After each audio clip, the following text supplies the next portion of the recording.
In America, the roots of the family trace back to every nation. I always taught my children the most important thing, that they should love each other. If I gave them nothing else, that's one thing I drummed into their heads: family. Like most Italian Americans, the Marinellis believe deeply in the importance of the family. It is an attitude which they learned from their parents and grandparents, and which they have in turn passed down to their children and grandchildren. Fred and Helen, their son Michael and his wife Carol, and their three children, Fred, Michelle, and Mike Jr., are in many ways typical of the some 15 million Americans of Italian descent who can be found in every part of the United States and in every walk of life. They are firemen and factory workers, shopkeepers, teachers, and corporation presidents, entertainers, engineers, accountants, and artists. They live primarily in large urban areas: New York, Chicago, Philadelphia, Boston, Newark, New Orleans, and San Francisco, but also in the suburbs of the Northeast and Midwest, and on small farms scattered from New Jersey to California. Most of them no longer spend much time thinking about the past, but all of them share a common heritage, a remarkably persistent system of values which had its origin in another world. It was called La Via Vecchia, the old way.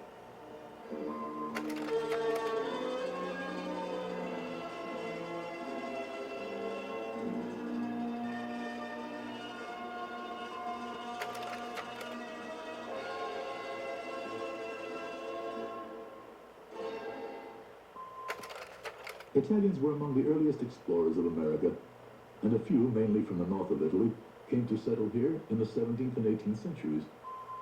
But the vast majority came between 1875 and 1920 in a great wave of immigration which brought some 5 million Italians to the United States.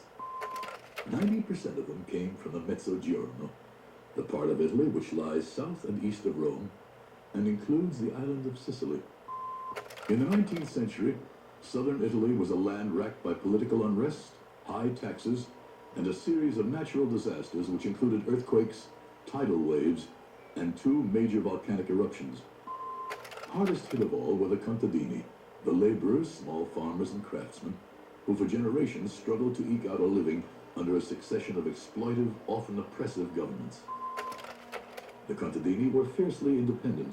They saved their loyalty for the land itself, for their villages, and above all, for the family, which was the primary institution of their lives. Now, face to face with starvation and almost universal unemployment, they had no choice but to consider emigration.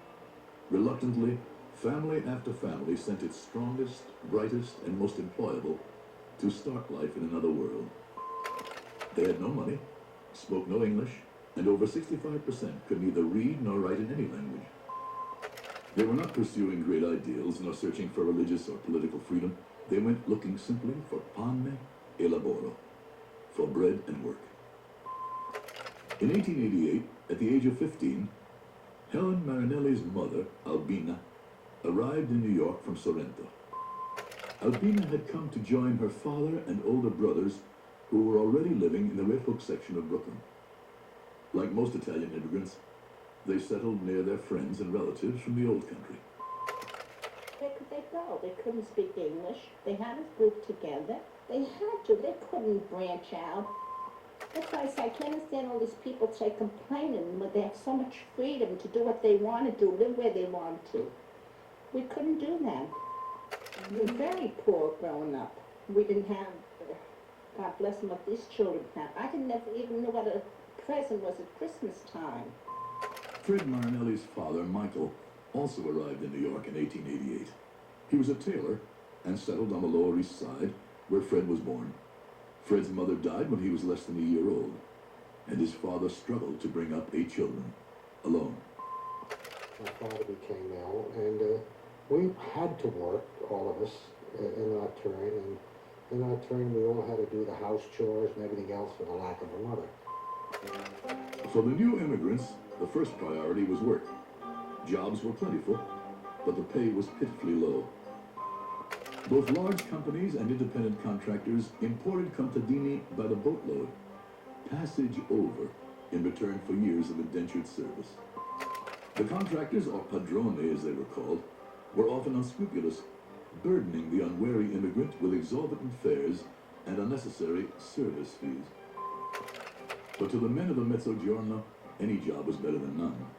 It was not only important to a man's dignity and pride, but was the primary duty as head of the family.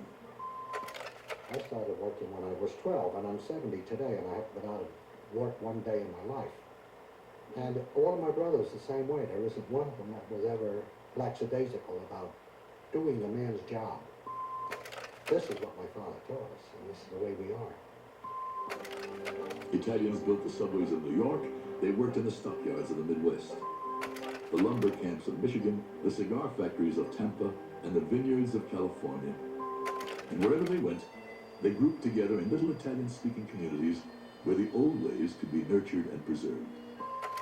La Via Vecchia, its first line of defense in the new country, as in the old, was the family. Its complex code, known as l'ordine della famiglia, was learned at an early age and adhered to strictly throughout life. This was a system in which everyone had a clearly defined role, and in which the honor and position of the family was guarded above all things. It was not an easy code to live by. It demanded discipline, hard work, and the sacrifice of individual desires. But over the centuries, in the face of great hardship, it was this structure which had helped the contadini to endure. Now, in the strangeness of a new world, the family seemed more important than ever. Marriages were arranged and children were born. Within 3 weeks of her arrival, Helen's mother was married to a man she had never met. She didn't know what love was. She married a stranger. By the time she was in her early 40s, Albina had borne 14 children. She used to say, her life was one summer full and one summer empty. Albina was an extraordinary woman, better educated and far more liberal than most of the immigrant generation, but she was also very much a product of the old system. According to l'ordine della famiglia, the man was the head of the household and its chief provider, but the woman was its heart. For a family to lose the mother was seen as the worst possible tragedy. She was the ultimate source of strength and comfort. I think it's the mother that really teaches the children how to love and what love really is, more so than the father. Fred and Helen's son, Michael, remembers his parents in exactly these roles. My father was always there. He was the strong one. And my mother took care of everything else. The love, the understanding, and all that. My father was the boss. That's the way it was. Even into the fourth generation, l'ordine della famiglia holds a certain power. I want definitely my husband to be the strong one in the family. I want to be the weakest sex. Not too much, but my husband should definitely be head of the household.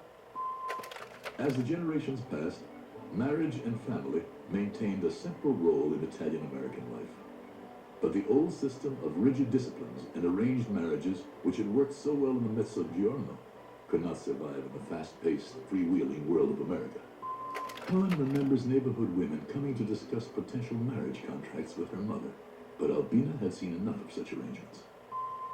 All of her children married for love, several of them to non-Italians.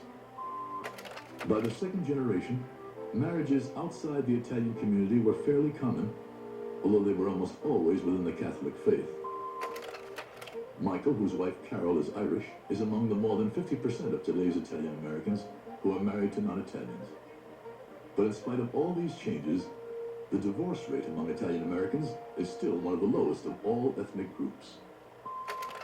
In the ongoing struggle between the old and the new, the second line of defense was the neighborhood. In the old country, self-sufficiency had been a necessary way of life. In America, most immigrants continued to regard governmental institutions with suspicion. Italian communities formed their own social clubs and mutual aid societies, whose function it was to provide for the poor, the ill, and the aged. Equally important to the new immigrants were the Italian-language newspapers, Il Progresso, Cristoforo Colombo, L'Eco d'Italia. Together with countless other smaller publications, these papers gave Italians their own voice in a new land. Another important institution in the lives of the new immigrants was the church. Virtually all Italian Americans were Catholic, but their religion was essentially non-institutional and highly personal. This statue of the Sacred Heart belonged to Helen's grandfather, who was a sexton in the neighborhood church in Brooklyn. After his death, Albina kept it, always with a candle burning. She'd talk to it just like it was alive. If she had a problem, she would talk it over and ask him to help her. And if something made her happy, then she would thank him for the blessing. It was very real to her. For Albina, as for many of the immigrants, Catholicism was not only real and personal, but inextricably mixed with magic and ancient rites, which may well have dated back to Roman times. Both Fred and Helen can remember Albina and her sister performing various rituals and prayers to combat the ill effects of the malocchio, the evil eye. She'd get a soup plate with water from the tap and olive oil in a little dish, and she'd bless herself and pray. We'd put the dish over your head. She'd dip the olive oil into the water. If it disappeared, you were overlooked. Yes, we saw it happen many times, and on each occasion, we would find that when the oil dispersed as it did, the ailment that the person had would go away. Like Fred and Helen, most Italian Americans of the first and second generation were brought up to attend Mass regularly. But their priests, even in Italian neighborhoods, were apt to have names like Father Murphy. In America, the highly idiosyncratic Catholicism of the contadini was neither welcomed nor really understood by the Irish-dominated church hierarchy. In recent years, the church has taken some steps to reverse this Irish dominance, but as late as the 1970s, out of 34 American archbishops, only one was Italian-American. School represented another kind of problem for the new arrivals. In the Mezzogiorno, to be buon educati had virtually nothing to do with book learning. The well-educated child was one who understood and supported l'ordine della famiglia. The immigrant generation wanted their children to learn English and other basics, but they were aware that along with reading, writing, and arithmetic, the schools taught values and goals which were potentially destructive to la via vecchia. The result was an ambivalent attitude toward the value of education, which until the middle of the 20th century placed Italian Americans among the least schooled of all ethnic groups. It was not that education was unimportant, but that work and family came first. I did go to college for 3 years. And unfortunately, I only had about 32 more credits. I would have graduated. And then I met my bride, and that was the end of that. I went out to the fire department. So then he got married. But he always promised he was going back, but he never did. Well, he's a captain now, so He's doing all right. gratified. He'll be cute someday. Everyone agrees that Mike made the right decision, and although they would not quite have put it this way, he was fulfilling his traditional role in l'ordine della famiglia. In their pride and determination to preserve the old values while building a solid future for their families, the Italian immigrants often seemed strange and aloof to their non-Italian neighbors. At the turn of the century, Americans were suffering from a bad case of nerves. They had wanted cheap labor, but they had not bargained for the human flood which was pouring in through Ellis Island at the rate of 3,000 a day. These people, mostly now from southern and eastern Europe, were not only overwhelmingly poor and uneducated, but seemed somehow dangerously alien to those who had come before. There was a strong anti-Catholic, anti-foreign sentiment smoldering, which only needed a spark to ignite into the fires of unreasoning fear and hatred. Even President Woodrow Wilson, the man who was later to propose the League of Nations, spoke out against these hyphenated Americans who, he said, had poured the poison of disloyalty into the very arteries of our national life. Italians everywhere were watched with particular suspicion, partly because of their increasingly prominent role in labor unions. They were accused of using strikes and other so-called radical activities as a means of conspiring against the government. Wildly exaggerated rumors of the criminal activities centered in Italian communities only made matters worse.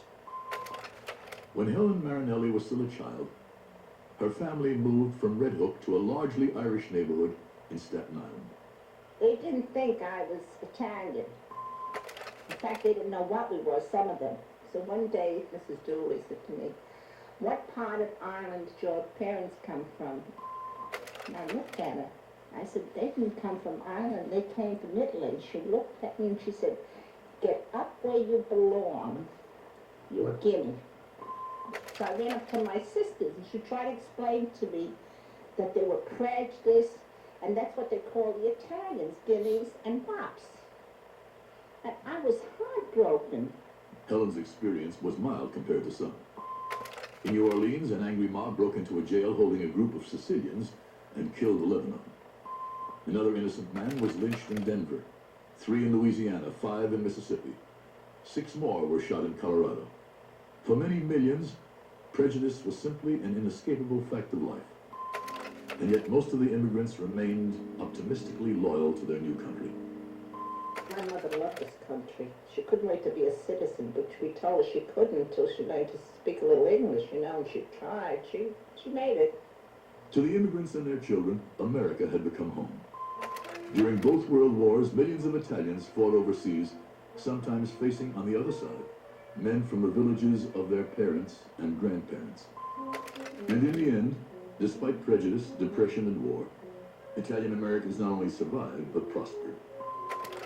They had worked hard, saved, and bought homes and small businesses.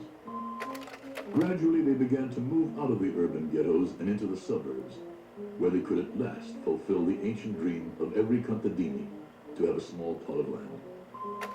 Their voices were being heard, their institutions were established, their customs and communities respected.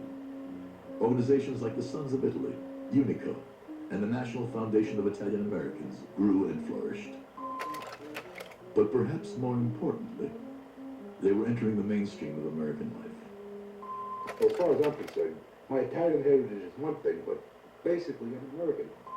I don't care if the guy's Irish, Polish, Jewish, and I think that's the same thing even more their 4th generation. Michael's children say that they give little thought to their ethnic origins. They also say that they've never experienced any anti-Italian prejudice. In fact, quite the reverse. Italian is the thing today. It is. Everybody says, "Oh, Italians are great. Italians are the best."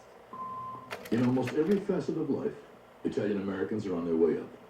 According to some studies, their educational and financial mobility is among the highest in the country.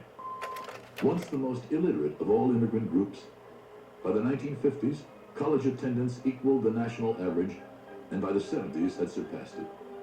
Today, it is accelerating faster than any other single group. According to the 1971 census, Italian Americans showed a median family income near the top of the list for all ethnic groups. Their rate of entry into professional and managerial ranks is also higher than average. In almost every area, recent statistics on the Italian American community indicate a fast pace of social change. Yet for all their apparent strength, Italian American families are not immune from stress. For many of the older generation, the new ways seem constantly to threaten the values which they hold most sacred. Deep in my heart, I don't like the way the children are acting today and what's going on. I have friends say, "My daughter's living with someone," and thinking, I would be heartbroken. And they tell me I'm a square. To me, it's wrong. It is. But it's not only the generations which clash. Whether they are aware of it or not, these children and grandchildren and great-grandchildren of the immigrants are still affected by la via vecchia. Their struggle is as much internal as external. It's not always easy to reconcile ambition with family responsibility, or a belief in individual growth with a respect for discipline and order. I think I can understand other people that believe in freedom and all this stuff. It doesn't mean I don't believe in any of that.